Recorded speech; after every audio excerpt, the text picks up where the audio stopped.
My name is Oreo. Oreo. Because when you put the grease on him to go cross country, he looks like a giant bird. He's a really. I named him over dress. Thought it was kind of a sexy name, and then Dad comes up with Oreo, and unfortunately that was stuff. Yeah. But he is. He's 8 years old, and so this is our first CCI2 star. He did the CCI 1 star in Ocala, and he was wonderful there.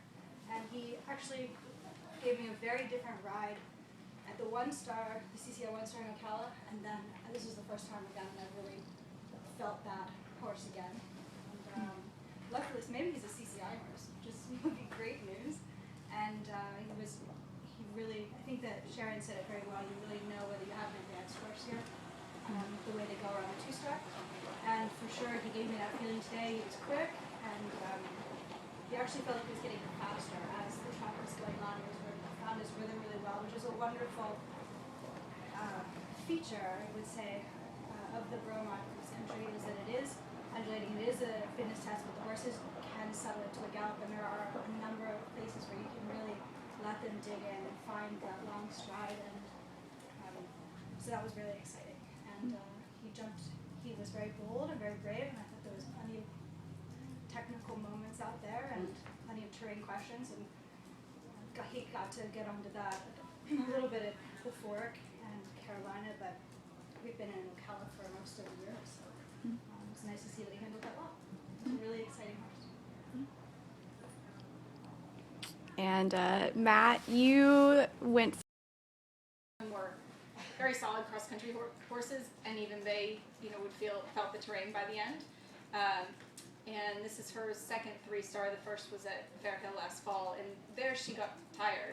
So that was kind of my putting it all together between the terrain and the questions being asked. I had a lot of respect for the course and hadn't really made up my mind to go out there and attack it.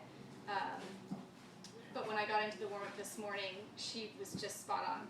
I think I totaled it up in my head, and I maybe jumped 8 fences before I went out. She just was really locked onto everything. And I knew I wanted to go out and get going forward on the course because she tends to be quite spooky early, and a lot of times I have time because she's gawking and bouncing around early on the course, and there's a bit to look at as you gallop along up there past the tent and the first water. So I went out and went forward, and she was just jumping right from the start, so I thought, well, let's keep this going. I hadn't actually made up my mind to go the direct route at that back combination or even the one in the ring until I was on course. So I sort of had plan A and plan B, and she went all the direct ways and just, really had a pretty easy time of it. after the dressage, you had said that your goal for today was to ride her like a 3-star horse and not like protect her a little less and not ride her like a baby.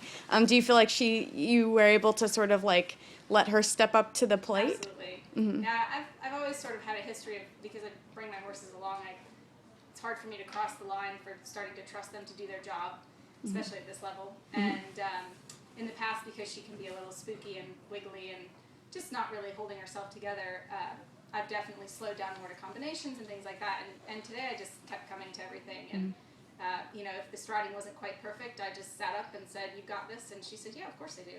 So it was really, really cool. Great. And how are you feeling about tomorrow? Show jumping's a work in progress.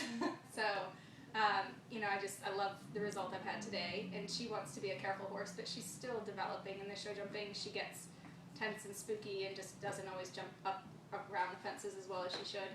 So, I have realistic expectations, but I'm going to go in there and give it our best and see how she feels. Maybe she'll surprise me there too. I don't know.